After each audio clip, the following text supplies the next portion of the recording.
Hello, it's me. I was wondering if after all this time you lied to me. I gotta tweet this live stream.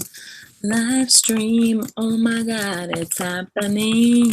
It's a live stream. Can you believe it? Yes, because you do one every 5 seconds. And it's happening. Oh gosh, turn off the sound.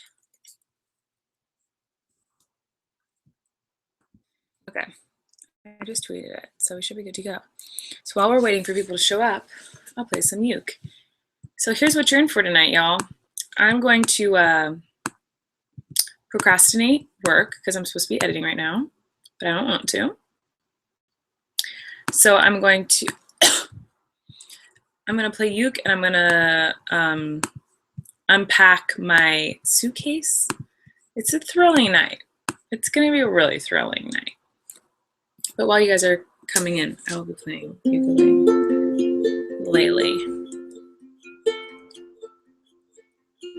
I never knew you could have moonlight in your hands till the night I held you.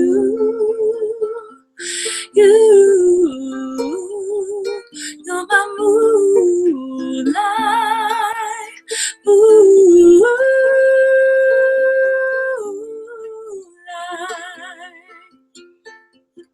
I kiss his fingertips as I'm wishing he's on mine. This is love.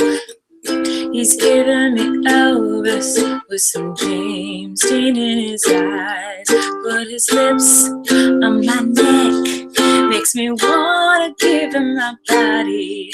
I'll be falling by you, baby, and I just can't stop, 'cause I never knew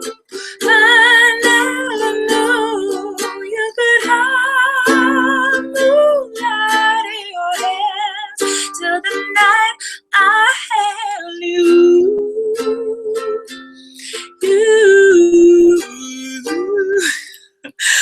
You're my moonlight.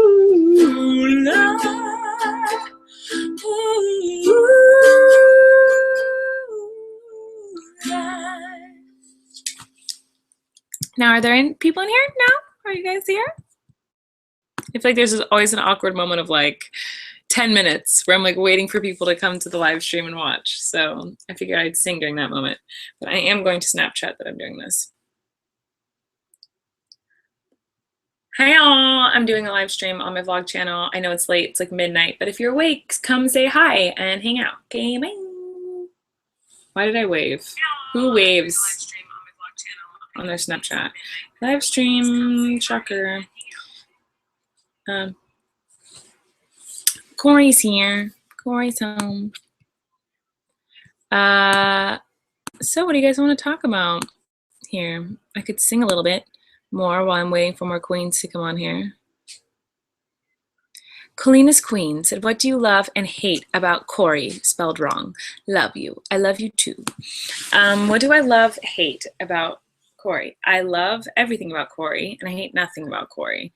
I think that if I hate anything about Corey, it's that he's in my brain. Like, and it's weird to have someone on the planet who's literally inside of your brain and knows everything about you. So I don't hate that because I love it, but like, it's weird. Like, we'll just look at each other, and I'll do the same thing to him. I'll be like, it happened today. We were in the editing room. Corey, do you remember when we were in the editing room and I like looked at you and I knew what you were thinking?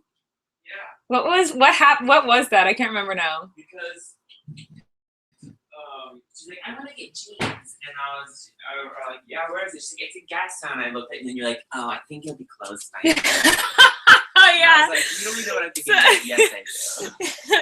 So yeah, we got off early from work today, like earlier than usual. And one of our producers was like, oh, I want to go get jeans in Gastown. And Corey just looked at me and I was like, it'll be closed by then. Because I knew that there was a store in Gastown that he would probably want to go to. He didn't even say anything. And this is what he got at the store. But I looked at him and I was like, it'll be closed by then. He's like, how did you know what I was thinking? But that's literally us, like every 5 seconds. Like, we know what the other person's thinking at all times. So yeah. Rebecca Gewey said, when are you going to see Joshua? I'm seeing him tomorrow. What? Maddie said, girl, some of us want to sleep because it's 3 a.m. Then go to sleep. You don't have to watch. Let's see. Greedy Evan said, are you still pissed about what happened with MTV a few years ago? I'm not pissed. It's like the nature of the game. I was on an MTV show a few years ago and they lied to me and they said that the show was going to be about being an internet star and like what it's like to live and have a job on the internet. And what they did was they filmed me for 6 months and then they edited together 20 minutes of footage to make me and Josh look like the worst human beings on the planet. Like took pieces of this conversation and put it with this conversation and like all this stuff. And they made us look really bad. And it was really hard when it happened. But now I'm like, I don't care. Like it's off. Anyone who knows us knows that it's not real. So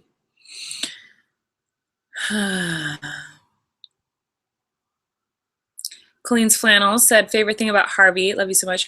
Harvey is my friend who's up in Vancouver shooting a movie, and I actually went to dinner with him tonight and his friends. And my favorite thing about him is his generosity and his sense of humor. Those are my two favorite things. He's the sweetest, like most giving person in the world. Like he will give you his shirt on his back if you say you're cold. Like he's the sweetest, but also he's the funniest person. Like I laugh so hard that my stomach hurts. Like every time I hang out with him, he's so funny. So I love him. Let's see.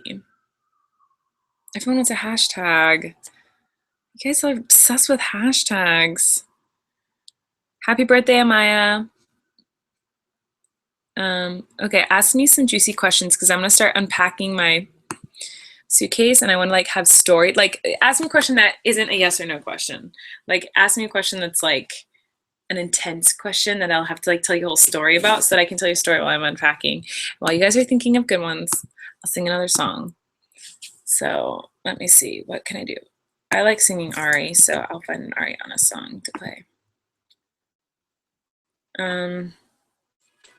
Actually, you guys tell me, tweet me right now and tell me, or you can comment on this video and tell me what Ariana song to sing. Oh no, I need to charge my computer. It's dying. Honeymoon Avenue. Okay, I'll do that. That was the first thing I saw. Honeymoon Avenue. Honeymoon Avenue. My baby coursing like crazy. Is this? Okay, let's see. I haven't sung this one in a while, so. I looked in my rearview mirror and it seemed to make a lot more sense. Ooh, girl, sense. And what I see ahead of us, yeah. I'm ready to make that turn before we both crash and burn. That could be the death of us, baby. You know how to drive and rain. You decided not to make a change. Why is my E minor so bad? Change, stuck in the same old lane, going the wrong way home. I feel like my heart is stuck in bumper traffic. I'm under pressure 'cause I can't have you the way I want. Let's just back to the way it was when we were on Honeymoon Avenue. Honeymoon Avenue, baby. Oh my God, guys, it sounds so bad. Honeymoon Avenue. Honeymoon Avenue, baby. Goes not crazy. Back to the way it was. Hey, what happened to the butterflies? You're staying down at the stop sign. How does that yellow light, hey, right when I think that we found it, well, that's when we stopped running around. Oh, baby, don't worry, but we're still going the baby, you know how to drive me. You decided not to make a change, stuck in the same old angle. Okay, I'm done.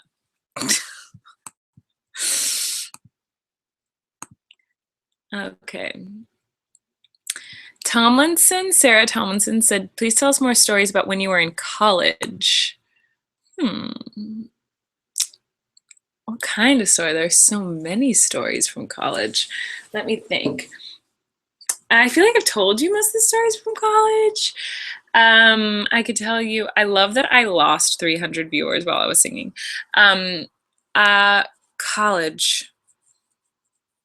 I remember there was one, I've kind of told you guys this before. I know I've told some of you this before, but there was a guy that like, who was my best friend, like, he was my best friend for a while, and he started to like me, and then I kind of liked him, but like I couldn't figure it out, and I didn't know what I was thinking or doing, but he liked me, and he started to really like me, but we were still just best friends, like nothing ever came of it, and eventually he like told me he liked me, but I did not like him. I had decided, the typical college drama, and on my birthday, he took me, I will never forget, he was like, I have a present for you. And he was really excited about it. And I was so excited. I love birthdays. I love presents. And I was so excited. And the present he gave me was a song that he wrote for me. And I was like, oh my God, it's so cool. It's so nice. But the song, the lyrics were basically like, thank you for being my friend, but I can't be your friend anymore. On my birthday, this is what he gave me.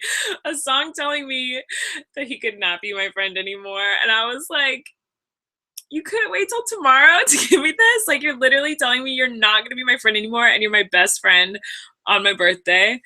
So that was pretty crappy. But we ended up like, I called him out on it. I was like, are you seriously telling me that we can't be friends on my birthday? And then I think we were fine after that. But I remember, like, I'll never forget that. It was like, that's like the freaking worst thing you could do to someone on their birthday, is be like, I'm not going to be your friend anymore.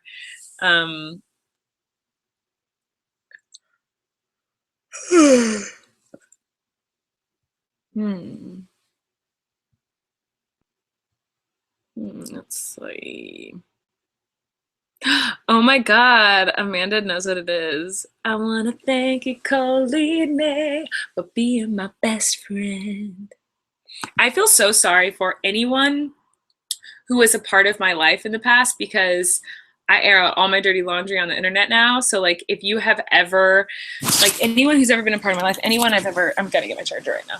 Anyone who's ever like dated me or been my friend or screwed me over or anything, like all of that tea is all over the internet now. Like at first I tried to like be more subtle about it, but now I just like tell you guys everything. So if like that guy ever watched my videos, he'd be so pissed that I just told you that story. I'm so embarrassed. But I never say his name, so it's not that bad. Do we have any other funny stories from college? I don't know. College. I used to go to Del Taco every night at 2 a.m. with my friend Caleb, who's getting married this year, which is crazy. Tell some of your ghost stories. I've told you all of them, I think. I don't have that many ghost stories.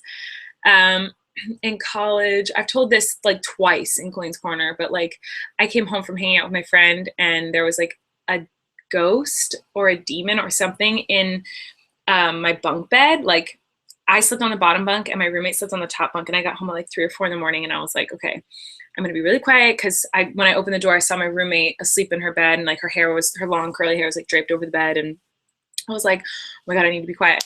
So I was like, got ready for bed, brushed my teeth, but I just felt like there was something off in the room. And so then I got into bed, and I could hear her breathing really loud in her sleep. And I was like, Amanda, are you okay? And like the breathing got louder and louder and louder, and it started really deep, like like that, like really, I can't do it, but it sounded deep like a man. It didn't sound like a girl anymore.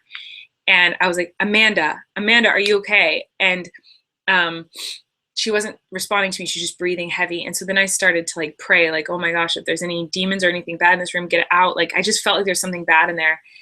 And And then all of a sudden my door, like the doorknob started to open. It's like 4 a.m. at this point. The doorknob starts to open and in walks my roommate. And I was like, Amanda, what are you doing here? You are asleep in your bed. You're asleep in your bed. She's like, no, I'm not. I just got home. Sorry, did I wake you up? I was like, no, you're in your bed. You're in your bed. And I started crying. I was like, I saw you in your bed. She's like, Colleen, I have not been home all night. I got on my bunk bed, look on the top bunk. The sheets are completely pulled back. There's no pillows. There's no nothing up there. The sheets are just like completely all the way to the wall. There's no one up there. But when I came home that night, I saw a person in the bed with the hair draped over the side of the bed. That was the creepiest thing that ever happened to me. The next night, the same thing happened to my roommate. I walked home and I walked in the room at like 4 a.m. and she was like, no, you're in your bed. You're in your bed. I saw you in your bed. So then we like prayed over the room and like we had to call like the RAs and like it was like very, very, very scary. So that's like my scariest story. But I've told you guys that one a couple of times. I'm trying to think of other ones that I have. I don't even know. I feel like I have a lot.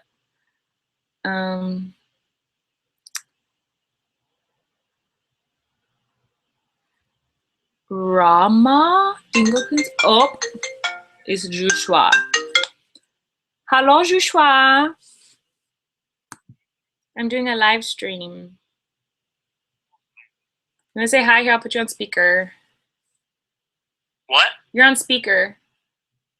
Hi, live stream. It's me, Joshua. Yeah, you're in my phone. Like I've saved, for some reason, every time I get a new phone, I've saved you as something different. And now, like I updated my phone and now it like has saved you as everything I've ever saved you as.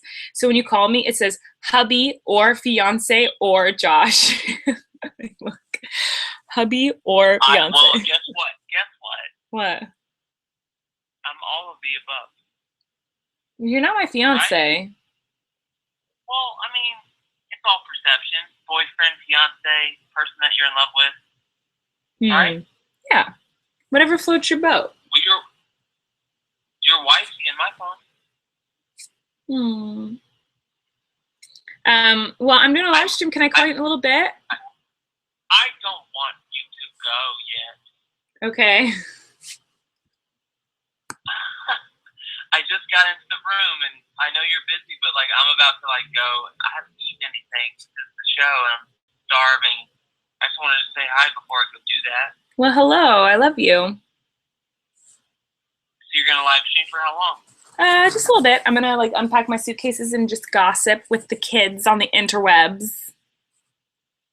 Are you gonna make some room in your bed for me? If you're lucky. It's not that I'm lucky. I'm your husband, so there should be some room in the bed for when I get there tomorrow. We'll see. What do you mean we'll see? I don't know. We'll see. What does that even mean? I'm your husband. There should be room. I know, but there's like blankets, and I have to make room for like my ukulele. You know? You truly know how to lift your husband up. Just kidding. Come on. Come on. You're so funny. I'm tackling, please. Maybe later. Okay, well, I love you. Okay, so if I call you after I come to eat, will you pick up? Si, señor. Call me. Okay. Alrighty, I'll talk to you soon. Alrighty, I love you. Love you too. They're divorced. Anyway, what? Oh, questions. So, oh, I keep seeing this question. Rama Dingle Queen said, where's your best friend Courtney that used to be in your vlogs all the time? I was watching your old vlogs the other day. So for you veterans who've been watching my vlogs for forever, you've probably seen people kind of come and go out of my life. Courtney, I've known Courtney since I was like 13, 14. I don't know how many of you remember her. I was in her wedding.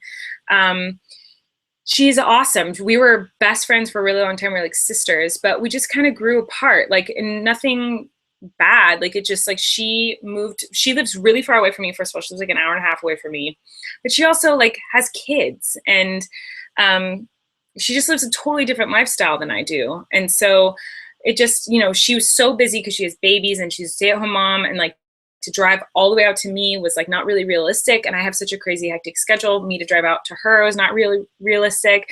And we just are so different. Like when you guys will see, like once you grow up and you become an adult and you become who you are, like you become a new person. And sometimes it's like not the same as you were before, and nothing bad ever happened. We're just like totally different people. So we text the other day and we're just like, hey, I hope you're doing well. Like there's nothing bad. We just kind of grew apart. And I still love her dearly. She'll always be like my sister and like be my family, and I love her to death, but we just don't see each other anymore. So that just kind of happens sometimes. Let's see.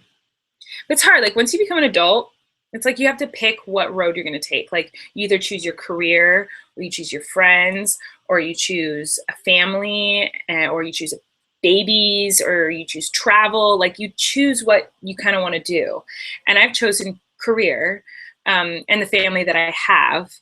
But I'm not ready to like start a family yet. And a lot of my friends who are my age, because I'm very old, I don't know if you guys know that, but I'm very old. A lot of my friends who are my age have babies. And once you have babies, like they become your whole life. Like babies are your world, and it's all you can talk about, and it's all you can think about, and it is everything about you, and it is everything. And when you don't have a baby, your life is about you and where your career is going and your family and your friends. And so it's hard to like relate to people closely who are like going through that in their life. Like, and some people I've been able to do that with, like Christina, you guys know Teeny, she's got kids and we still are best friends and have so much in common, but she was never that type of a mom. Like a lot of my friends who became moms were like just mom all the time. Well, you don't know what it's like to have a baby. And it's just like, they couldn't talk about anything else. And, Christina wasn't like that. She still was just Christina. She's like one of the only people I've met who had a baby, and it like she still was Christina. Like she didn't turn into a new version of herself, which there's nothing wrong with that. You had a baby, like that's life-changing. But when you don't have a baby, it's hard to like relate to someone who has one. So like, I don't know, that I've just grown apart from friends who started having babies. And you know what, probably what will happen is once I start having babies, maybe I'll go back in those people's lives because I'll be like, oh, now I know what you guys were talking about this whole time, like babies. But I also can't imagine that I would change that much once I have a baby. Van Kupur said, most awkward moment with Josh or Corey. Most awkward moment with Josh. I don't get awkward very easily. Like I can't even think of like an awkward moment that I've had with Corey because I don't feel awkward around him. Like I feel like in order to have an awkward moment with someone, you have to be able to be awkward around them. But like I would never get embarrassed around Corey or feel awkward around Corey or Josh. So I don't really have one. Can you think of an awkward moment we've had together? Yeah, like we don't have one.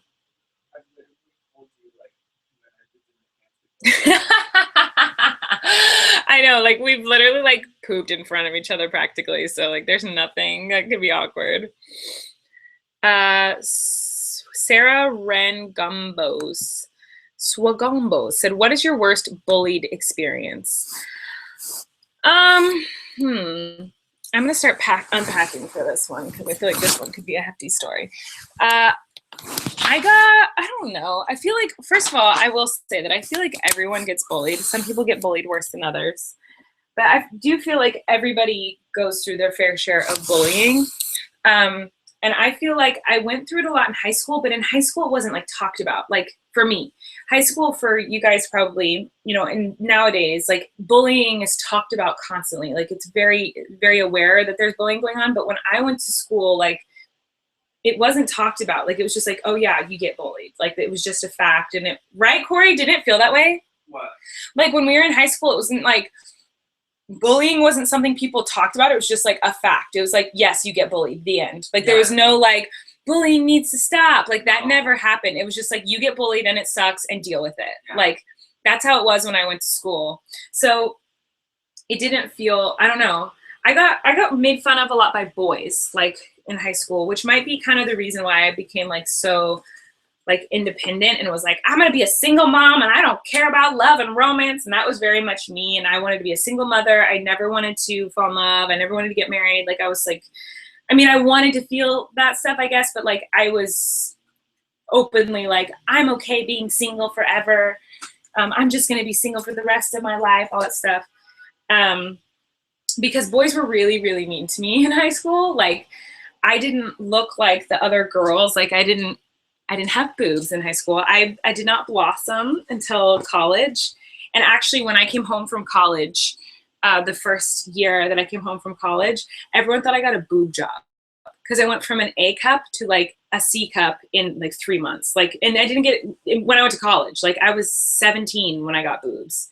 So I was made fun of a lot in high school for that. And I didn't dress like the other kids, and I didn't like, I was just kind of weird, which is fine. Like, I wasn't that weird. I was just like a theater kid. And boys just made fun of me a lot and made fun of my flat chest or my frizzy hair, my big nose, my awkwardness. Like, I was picked on a lot. I was teased a lot by boys. So girls were mean too, but the girl stuff didn't scar me as much as like the boys stuff. Like, I don't know why, but it just didn't. So boys made fun of me a lot in high school. My worst bullying experience, though, didn't happen until I was an adult. And it was cyberbullying. And it's not even that big a deal. Like, as a YouTuber, like, my life is like, oh yeah, I'm just gonna get bullied because that's what it is. Like, I was bullied today online by a bunch of people calling me a slut, which I talked about in my blog today. So tomorrow you guys will see me talking about it. But I mean, like, there's bullying every day online, but that's like I chose this job, so I know that it's part of it. What bugs me is like, I can handle people being wieners to me, but what bothers me is like, I don't want other kids who are like, I don't want you guys to read the comments about like, oh, Colleen, you have cleavage, so you're a slut. I don't want a girl who has cleavage to be like, oh, am I a slut because I have cleavage? And I don't want, like, when people are like, ew, you're so skinny, it's so gross, eat a burger, you look disgusting. I wouldn't want a girl who has the same body type as me to read that and then think negatively about herself. So that's what kind of bugs me about online bullying. But the worst bullying I've experienced online was actually not from kids. It wasn't from you guys. It wasn't from my audience at all. It was from when I did Comedians in Cars Getting Coffee with Jerry Seinfeld, which was, by the way, like the best experience ever. He's the nicest man in the whole universe. I'm so grateful for that experience. It was incredible. But when I did that, the show came out and it was like adults. Like, I went on his Facebook page, or it was on Facebook. Like, it was getting spread through Facebook. It wasn't on his Facebook page. It was like, it was getting spread on Facebook that I did the episode with him, with Jerry Seinfeld. And so I was looking at it because it was like going viral on Facebook, and the comments were the meanest things I have ever read in my entire life. Like, the meanest things I've ever read in my life. And I was really hurt by it because it wasn't like it was my fans saying this stuff to me. Like, because that sometimes I can handle that because I'm like, oh, well, I should probably listen to them because they're my audience. It was like random people, and it was adults. It was like, and also like when it's younger audience saying weird things, you're like, well, they're still learning. They're still children. Like, they're still learning that that's not appropriate and that that's mean and that could hurt someone's feelings. So there's a little bit of forgiveness there. But when it's adults, like grown adults, saying the most horrible things I've ever read in my life about me, like, that was really hard. And especially when it was on something that I was really proud of. I was really proud of that episode of Comedians in Cars Getting Coffee. I feel like I did a good job in it. I feel like it's really funny. I was proud that Jerry Seinfeld, like, thought I was funny enough to be on it and that he respected me. Like, that was such an incredible experience. And so to have people be so mean about it, like, was heartbreaking because I was so proud of it and I thought I did such a good job. And people were just, this stupid girl, she's not funny at all. This is what's happened. We used to have comedy legends and now we have stupid kids like this who don't know what they're doing, who just make a 5-minute video and blah, blah. And they're just, I mean, they were so mean, calling me the worst names. And that's probably the only time where, like, comments made me like devastated. Like I was sobbing. I was so sad. I was sobbing. I just couldn't understand why people were so, like, why they were being so mean. And I was like, they don't even know me. They don't, like, they think that I just got lucky, and when really I've been working my butt off my whole life to be a performer and work more hours than anyone I've ever met in my life. But they think it was just handed to me, and there's no way to prove that. It's just what people are going to think. But anyway, that was the hardest bullying I've ever been through.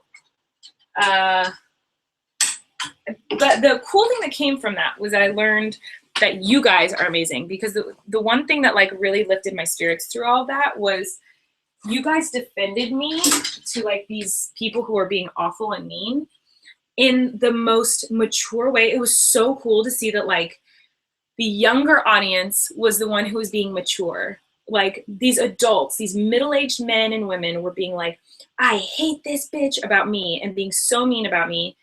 And you guys were responding and being like, you weren't being like, I was expecting you guys to attack them, because you guys are very like wonderful and supportive of me, and very like passionate about like supporting me. And so I was nervous you guys were going to be like, how dare you, I hate you, and be rude back. But you surprised me, and all of your comments were like, that's not a nice thing to say about someone. You don't know her, and she actually works really, really hard, and I hope you find happiness today. Like those were the kind of comments I was reading, and I was like, oh my God, like my subscribers are like the sweetest people. And you didn't fight back with hate. You fought back with like love and sweetness. And it was so cool to see. Like that was a really cool moment. So even though I got a lot of hate during that, it was cool that like I also got to see how awesome you guys are. And like, I don't know, that was a cool experience. So anyway, I just talked for a long time. Look at my cute little crop top. What a slut. I'm looking for new questions on Twitter now. Oh my God, I'm so talkative.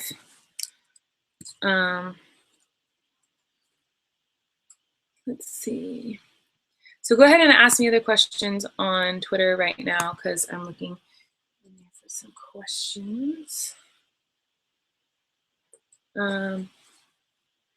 Someone said, tell us the drunken church story. Arlene said that, but I already told it to you. I did not get drunk in church. I just had alcohol in a church. That's bad news.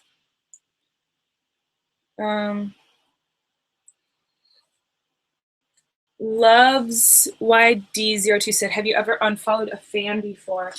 No, I haven't. I've unfollowed people who said they were fans, but then were being really, really mean and horrible to me or a family member.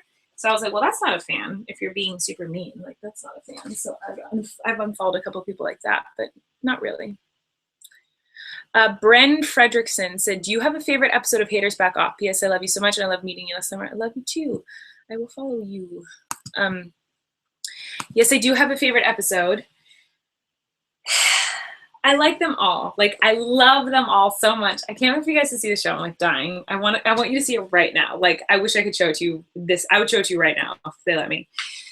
I love every single episode. I'm so proud of the show. I think it is so funny and so everything. It is everything. It is all the words that I can use to describe something great. I'm very proud of it. I've never worked harder on anything in my entire life, and I probably never will again, because I can't imagine ever working this hard on anything ever again. My favorite episode right now, and it changes all the time, but my favorite episode right now is the finale, episode 8. I really like it. I think it's just different. Like I worked the hardest on it. I worked harder on that episode than any other episode, and it's, how can I explain it without giving anything away? The final episode will just, I'm hoping it will surprise people. And it surprised me. Like I really, really like episode 8. Like it's so good. I think you guys will too. I think, here's the thing. I wanted to make a show that like, how can I explain it? Like without, I don't want to give anything away, you know? I don't know. I think you're going to like it. It's a good show. It's very good. It's very, very good. And I worked very hard on it. And I think it's really cool. I think this is what I like about it so much is that like making this show from the beginning, I said, I don't want to make a show that everyone else is making. When I make this show, I don't care if it gets good. I don't care if it gets good ratings. I don't care if people tell me no one's going to watch it. I just want to make sure I'm making a show that I like and I'm passionate about and I like. Like that's what I care. I want to be proud of it. And that's always been my goal with this show.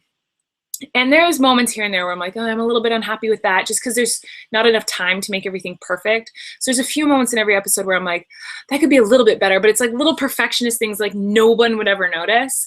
Other than that, like I've been really lucky having creative control and stuff, but I did not like follow any rules. Like in this industry, it's like, this is what a comedy is on television. This is what a drama is on television. This is what this kind of, like, there's all these different, like, there's like a stereotype of like what a TV show should be. Like, this is a Modern Family type of comedy, and this is, you know, whatever. And I didn't follow any rules. Like, I just did what I wanted to do.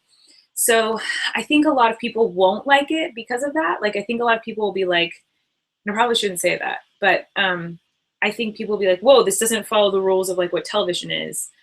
But I didn't want to do that. Like I wanted to make something that I wanted to make, and that's what I did. And so I'm excited for you guys to see it. I'm excited to see how people respond to it because it's different. It's a really different show. It's really, you guys aren't going to watch it and be like, oh, this looks like this show. Like there's not really anything to compare it to. It's a weird show, but it's really good. And I'm really excited about it.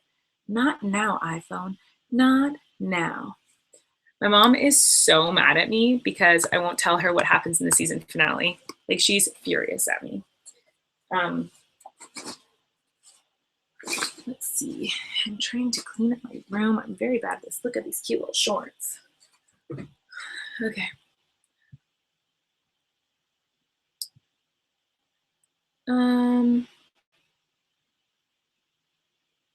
One weird story from your childhood. That's from Jay Wolf. One weird story. I feel like I've told a lot of stories, but I'll tell you something that I didn't know was weird, but now I know is weird. I'm like, oh, I guess that was kind of weird. Look at all my stuff, y'all. I got so much stuff in this suitcase. Look, I have the Graveyard Girl palette. Oops, just dropped the brush. How pretty it is. I want to do like a tutorial with it or something. I want to like film with it. Okay. Guys, my suitcase is empty. What was the question? A weird story from my childhood. So I don't know that I have like a weird story. I'm sure I do. But I'll tell you a story about my dad and how he's awesome. I think I've told this story before probably, but whatever.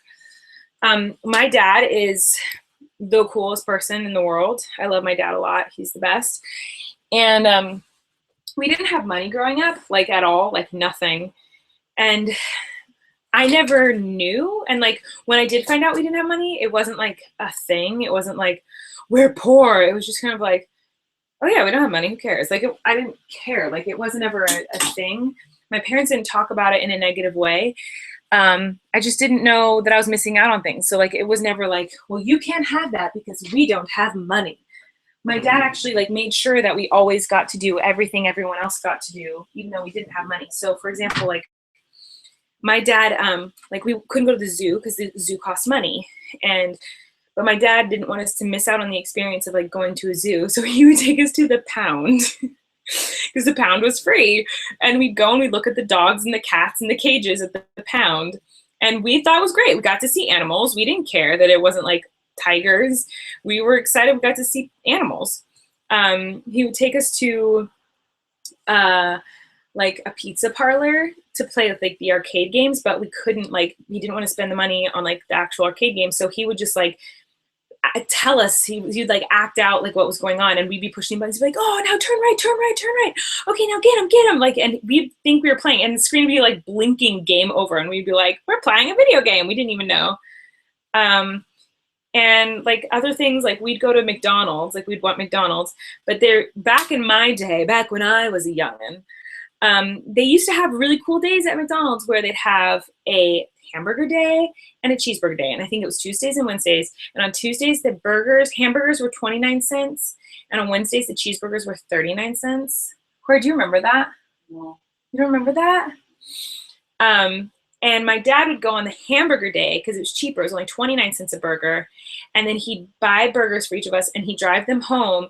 And then we'd get cheese from our fridge, like our American cheese slices from the fridge, and put them on and melt them in the microwave so we could have cheeseburgers because it was cheaper than getting the 39-cent cheeseburgers on Wednesdays.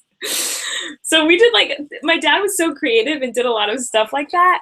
So I never knew that like we didn't have money because my dad was so creative. And we didn't watch movies. We didn't watch TV. We'd make our own movies. We'd make our own TV shows with our video camera. And that's why I think I'm like, love this job so much. I love doing YouTube because it's what I grew up doing. Like we didn't watch movies and TV. We watched the videos that we'd make at home. We'd make like full storylines out of with our video cameras at home. So yeah, it's not really a weird story from childhood, but it's just like a stories.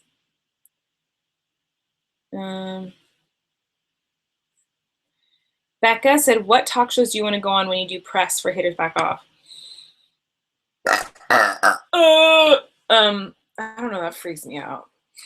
I don't like press, guys. I'm just gonna say it. Once again, that's something that like you're not supposed to say. Here's one thing that I do that you're not supposed to do. Is because I'm like on the internet all the time, I tell you guys things that I probably shouldn't. And like, I don't have like a hardcore publicist who tells me what to say and what not to say. Most people in the Hollywood industry have a human who calls them and says, hey, you shouldn't tweet that, or you shouldn't say this, don't say this, don't do this in an interview, don't say this in an interview. But I'm like, I've literally burped and peed and been so gross all over the internet. Like, what have I got to hide? But I don't think you're supposed to say this, but like, I hate press. I hate doing interviews. I hate doing photo shoots. I hate doing red carpets. I hate it. It's so uncomfortable. So I don't know. I know I'm going to do press for this show, but I don't know. I'm not like really looking forward to it. I'm looking forward to promoting the show so that people will watch it. So anything that I can do to make it so that people watch the show, I will do, because I want everyone to see it.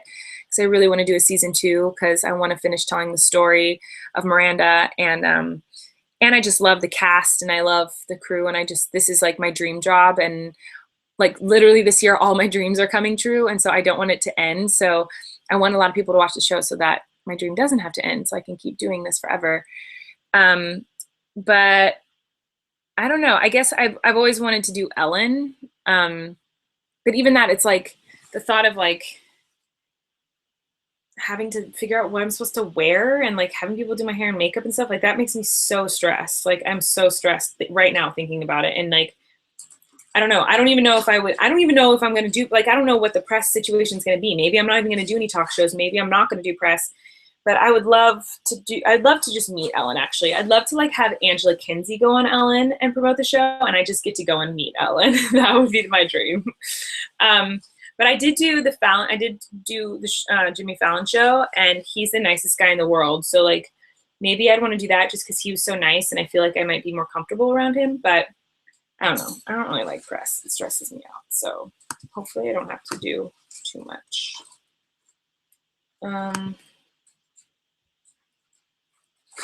Candace said, "Are you going to have a premiere?" Yes.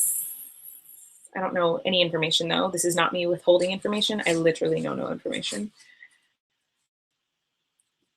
Jennifer said, what stop are you most excited to go on tour? So I'm going to New Mexico next week. I'm really excited. I've never done a show in Albuquerque, New Mexico. I'm going to Denver, Colorado next week, and Salt Lake City next week. And get tickets if you haven't already, mirandasings.com. But then I'm going all over Europe, and going all over England and Germany and Ireland. And I'm going to Copenhagen, and I think that's what I'm most excited about. I'm excited for all of them, but I've heard amazing things about Copenhagen, and I don't know, I just think it looks really pretty, and I've never been, so I'm excited for Germany too, to explore Germany. And I've never done shows in Germany, so I'm nervous the audience is gonna be like, what the heck?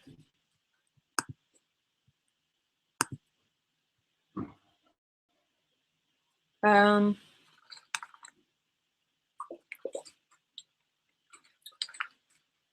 looking for a question. Oh my god, my room is so messy, guys. That's a problem.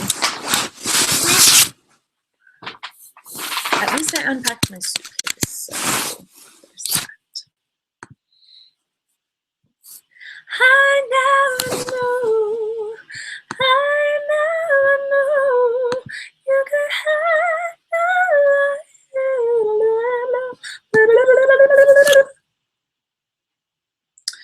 Miguel Angel Ortiz said, will you be putting the first episode of Haters back up on YouTube? No.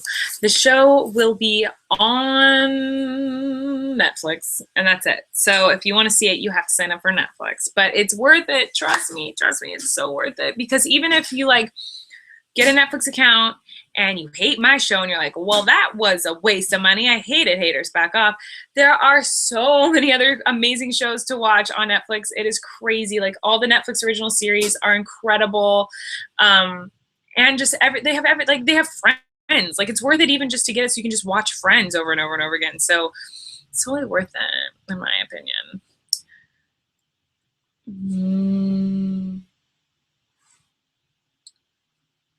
Capri Castriota said, weirdest fan experience, weirdest dating experience.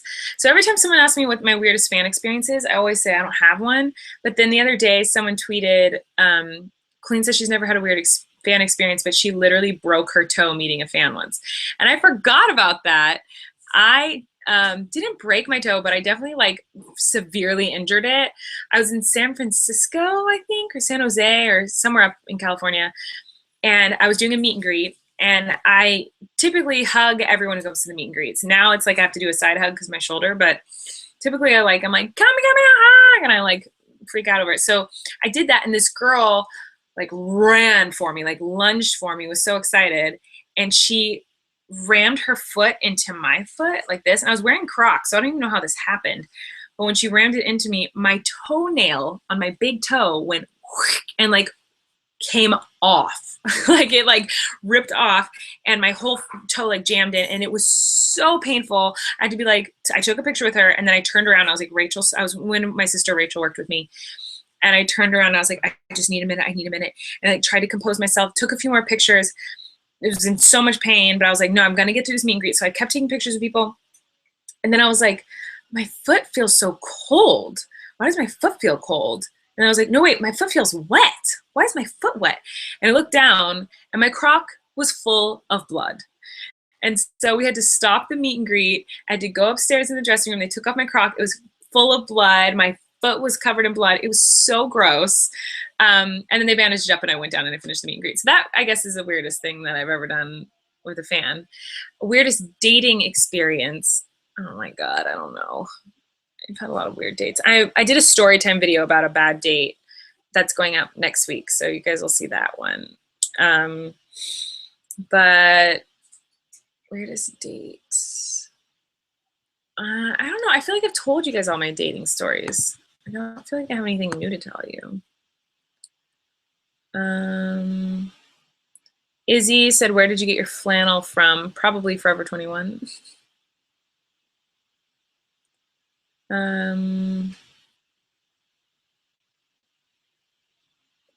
Gabby said, what determines if you make a second season of Haters Back Off? What the? Oh no, my computer's freezing. Oh, this is still working. Basically, like, how well it does, you know? Like, it's not my decision. If it were my decision to be like, yeah, we're doing a second season, like, let's film it yesterday, I'd want to film it immediately. But I'd have to write it first. What determines it is how well it does. Like, if people watch it, hopefully if a lot of people watch it, then we'll get a season 2. It also depends on like how people like it. So if we get a bunch of people to watch it, but everyone's like, this is garbage, then we probably won't get a second season. So you guys have to watch it, and you have to enjoy it, and it has to get good reviews, and good ratings. So it's not my decision.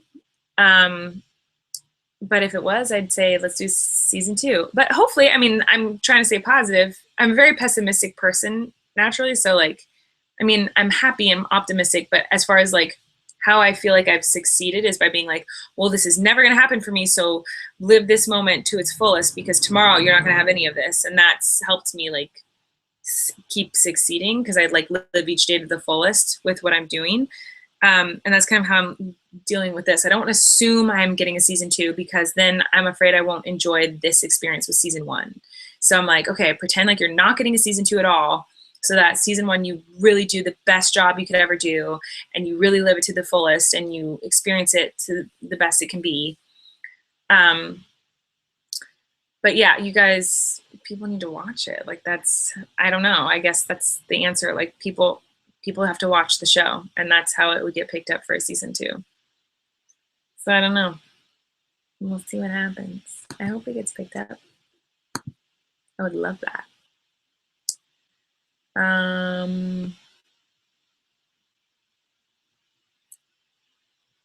Hi, can you choose a Polaroid from your wall and tell us the story behind it? That's from Christine Dunker. That's a good one. I'm going to follow you first of all.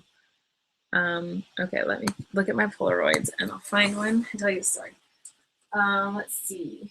Okay, so this one, I'll do a couple of them. So this one that's me, and that's Eric Stocklin, who plays Miranda's best friend on Haters Back Off, and he's holding a bubble machine.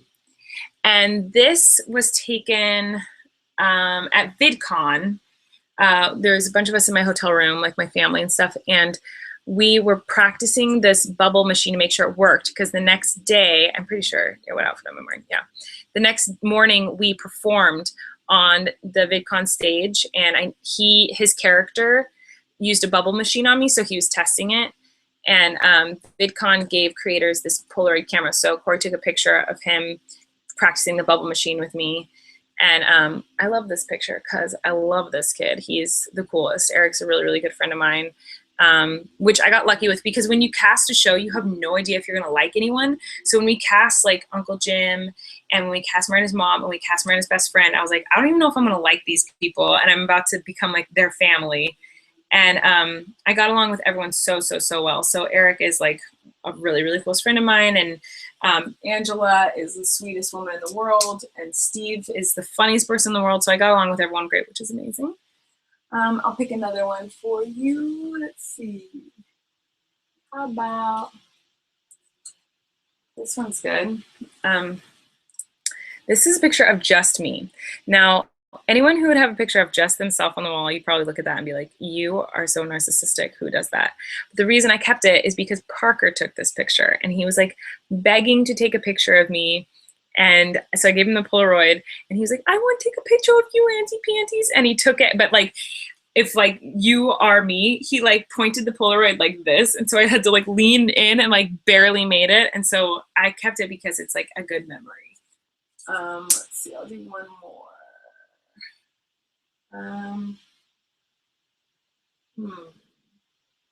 It's 4th of July. This one was at Parker's birthday party up in Canada. This is Jacob, and this is Bailey. And Jacob and Bailey. Parker's birthday party was like ending, and everyone was leaving, and it was pouring rain, like crazy pouring rain.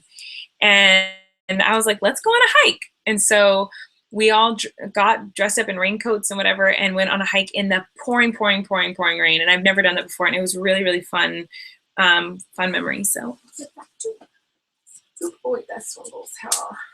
So anyway, that's some of my Polaroids. Okay, I'm only gonna answer two more questions, and then I'm gonna go to bed.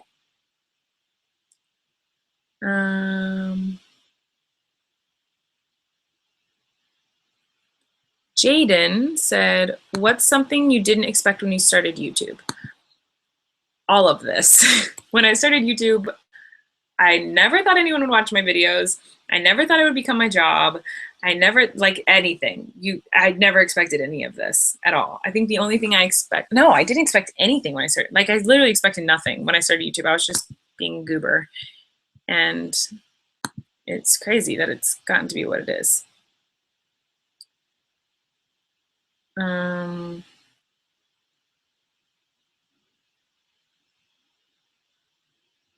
see.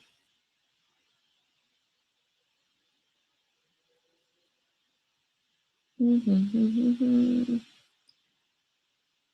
my God, it smells like coffee in my apartment right now. It smells so good. I love the smell of coffee.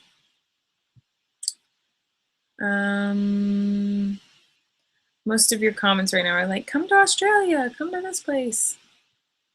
Victoria said, where's your nail polish from? Well, right now it's all peeling off. It's a lavender color, I'm thinking. I have no idea what it's from, actually. Not a clue. But my favorite nail polishes are Quick Dry from like the drugstore. It's like some 60-second quick dry thing. I love it. And I also love the nail polish at Urban Outfitters a lot. I love that nail polish. What is your Snapchat? It's at Colleen, Colleen.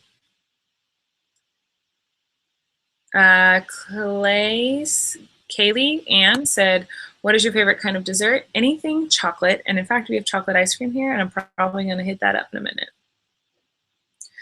Okay, here's a good one. Maybe this will be my final one. Hi, you should go into your contacts and randomly pick a name and tell us a fun story you've had with them. Good idea. So I'll go into my contacts. My mom is so mad that I'm not telling her the ending of the show. Okay, so I'm just gonna slide. Oh, wait. So I've got I'm just gonna slide it, and then what did I land on? I landed on Ryan Higa.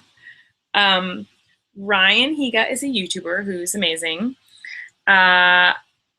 I've only hung out with him twice. One time was at his house in, I think he says where he lives, but I'm not gonna say it just in case he doesn't.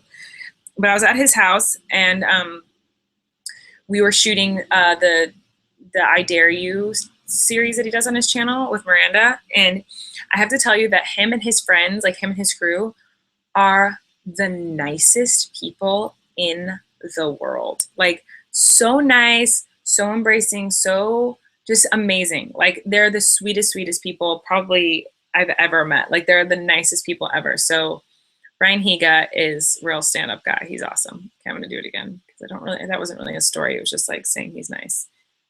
Contacts. Okay, I'm gonna slide it. Stop. What do we got? I don't even know these people. Patrick. Oh, that's the guy I landed on. Is one of the producers at MTV who like screwed me over. Okay, hold on. Who did I land on? Lee the Leprechaun! So Lee is my tour manager in Europe. So whenever I go overseas, he's my like roadie. And he's this little Irish awesome guy that I love so much. We're really good friends. And a story. I think I have so many stories about Lee. Lee's gonna go on tour with me in August. I'm so excited to see him. I call him a leprechaun because he's Irish. And the first day that I met him, he hated me. Like, he probably would be like, no, I didn't, but he totally did. Because he didn't know what he was getting into. He didn't know Miranda, he didn't know anything, but he was just like our driver. And he came to pick me up, and it was me and Teeny and Rachel. And he picks up, he's like, hi, I'm Lee. And we were all wearing matching onesies. So we already looked like obnoxious. And we pile into the van, and he's like, hi guys, how you doing? And he had like, that was a horrible Irish accent, but he has an Irish accent. And Christina was like, Lee, are you a leprechaun? And he was like, what? And he was like so annoyed, and she just started laughing. I was like, are you a leprechaun? Because you have an Irish accent, so you must be a leprechaun. And we were being so annoying. And he was just like, you're so stupid, you idiot. Like, he thought we were so dumb and annoying, and it made us laugh so much. And we ended up becoming like really good friends, and I adore him. And he's lovely. But like, our first experience with him, our first encounter with him, we were just being really obnoxious. But I love Lee. He's the best. Anyway, thanks for hanging out, guys. I need to go to bed. I have a big day at work tomorrow. But thanks for chatting with me, hanging out late at night. And you're the best. And I'll see you on this channel tomorrow because I'm posting all the time. Bye.